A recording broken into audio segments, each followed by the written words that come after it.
এবং এমনকি ঝালমুড়ি বিক্রয় করে সেও উমরা করে চলে আসছে, হজ করে চলে আসছে। ইন্নাল্লাহ লা ইয়ানজুরু ইলা সুওয়ারিকুম ওয়ালা ইলা আমালিকুম ওয়ালাকিন ইয়ানজুরু ইলা কুলুবিকুম। আল্লাহ যারা তোমাদের সুরত দেখেন না কে সুন্দর আর কে কালো।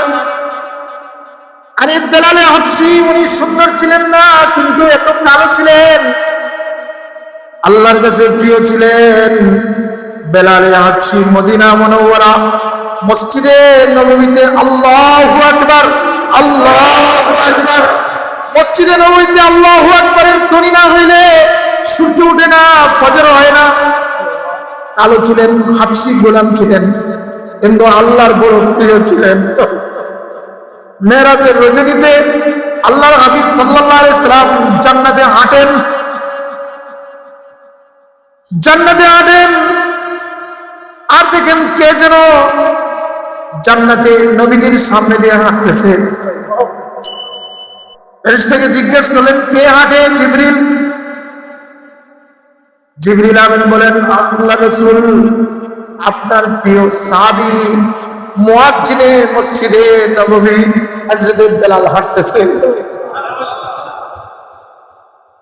বেলালকে জিজ্ঞেস করলেন আসার পরে, বেলাল আমি তোমাকে জান্নাতে আমার সামনে হাঁটতে দেখছি, বলো তুমি কোন আমল করো যে আমলের বরকতে আল্লাহ নবীর আগে জান্নাতে হাঁটার ব্যবস্থা করে দিয়েছিল? কোন আমল করো আমাকে একটু বলো। হযরত বেলাল বলেন ইয়া রাসূলুল্লাহ আমার তো তেমন কোনো আমল নাই, তবে একটা আমল করি, যখনই ওযু করি 2 রাকাত নামাজ পড়ে নেই। সুবহানাল্লাহ।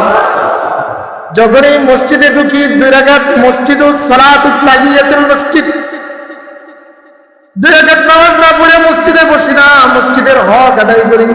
এটা আল্লাহর ঘর। ইন্না আউওয়ালা বাইতিউ উযিয়া লিন-নাস লাল্লাযী বিবাক্কাতা মুবারাকাও ওয়া হুদাল লিল-আলামিন। এটা বরকতের ঘর, বরকত। এইজন্য ওযুর পরে একটা দোয়া আছে, আল্লাহুম্মা গফিরলি যামবি ওয়া ওয়াসসি'লি ফি দারি। ওযুর মাঝে মাঝে এই দোয়া পড়তে হয়, আল্লাহুম্মা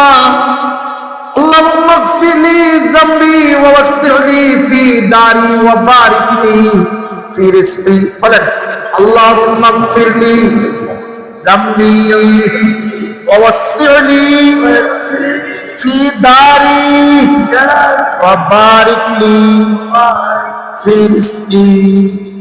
কি অর্থ? ইয়া আল্লাহ আমার গুনাহ মাফ করে দাও। আখিরাতের ব্যবস্থা হয়ে গেল, এবার দুনিয়ার কিছু চাইলেন। ওয়াসসি'লি ফি দারি আমার ঘরটা বড় করে দাও। ঘর বড় হওয়া দুনিয়ার মধ্যে এটা একজন মুমিনের সফলতা, সৌভাগ্যের আলামত। নবীজি সাল্লাল্লাহু আলাইহি ওয়াসাল্লাম এক হাদিসের মধ্যে বলছেন মিন সাআদাতিল মুসলিম, মুসলমান একজন মুমিন তার সাআদত, তার সৌভাগ্যের লক্ষণ হলো যে তার একটা ঘর হবে, দারুন ওয়াসিউন, বড় একটা ঘর হবে। আরেকটা কি হবে? জারুন সালিহুন, একজন নেককার প্রতিবেশী থাকবে। আরেকটা হলো মারকাবুন হানিয়ুন, অর্থাৎ চলার জন্য একটা উত্তম সওয়ারি থাকবে। সুবহানাল্লাহ বলবেন না? কেন বললেন?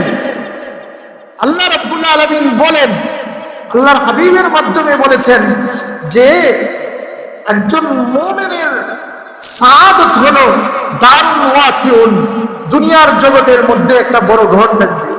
এই জন্য নিজের থাকার, নিজের পরিবারকে নিয়ে থাকার জন্য একটা বড় ঘর তৈরি করা, এটাও সাআদত, এটা অন্যায় নয়, বরং এটাও সৌভাগ্য। যেন নিজের মেয়ের জামাই, নিজের ছেলের বিবি, তারা যেন স্বাচ্ছন্দ্যে ঘরে পর্দার পরিবেশ রক্ষা করা তারাও যেন চলাচল করতে পারে, একটা বড় ঘর তৈরি করা, এটাও সাআদত।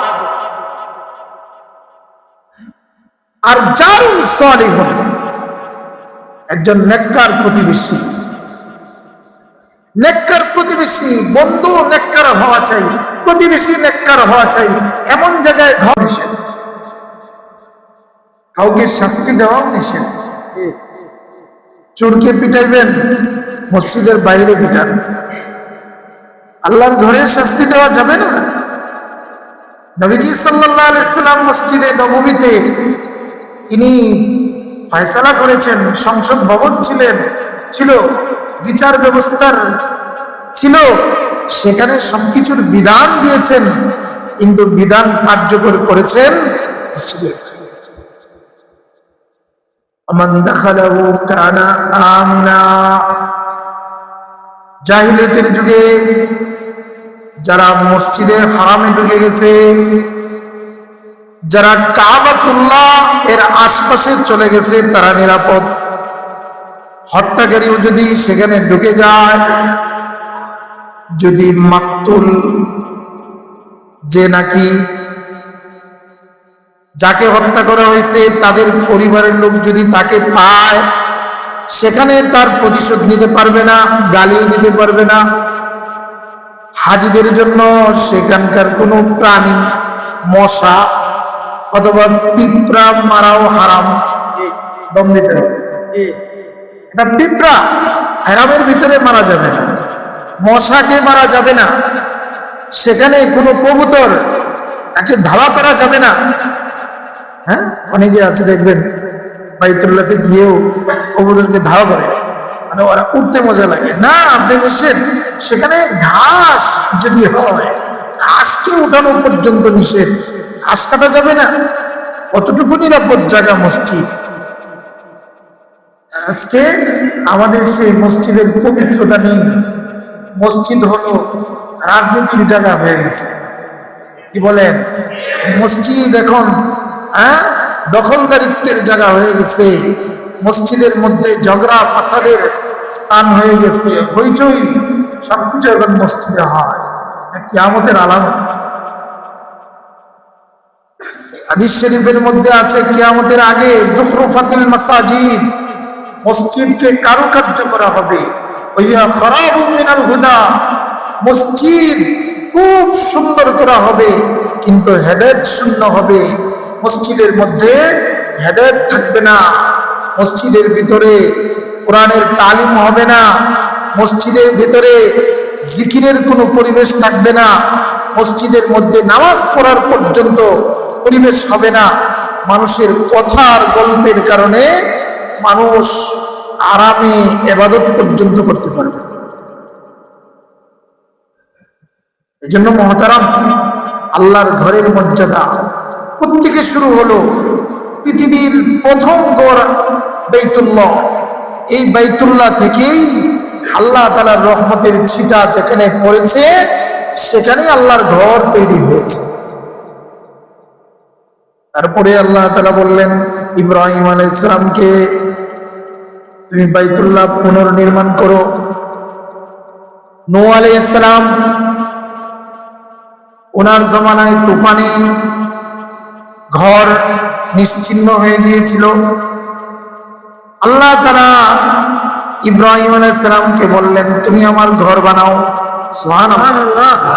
ওয়াইয ইয়ারফাউ ইব্রাহিমুল কওয়াইদা মিনাল বাইতি ওয়া ইসমাঈল রব্বানা তাকাব্বাল মিন্না ইন্নাকা আনতাস সামিউল আলিম রব্বানা ওয়াজআলনা মুসলিমাইনি লাকা ওয়া মিন যুররিয়্যাতিনা উম্মাতান মুসলিমাতান লাক ওয়া আরিনা মানাসিকানা